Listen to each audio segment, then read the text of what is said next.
Oh, aduh, kenapa tak kemas? Biarlah, ni kan bilik saya, Mak. Okey, tak apa, nantilah. Saya nak beli 8 boleh tak? Boleh, silakan beli. Harganya 8 sen. Nah. Ye, dah beli komik baru. Baca dalam bilik lah. Ya.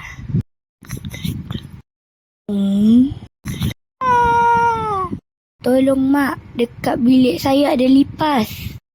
Buat apa Mak kisah pasal kau? Tu kan bilik kau. Alah, tolonglah. Saya tak akan buat macam tu lagi. Saya akan kemas bilik saya. Betul ni? Ya, betul Mak. Saya minta ampun Mak. Saya tak akan buat macam tu lagi. Saya janji. Okey, Mak maafkan kamu.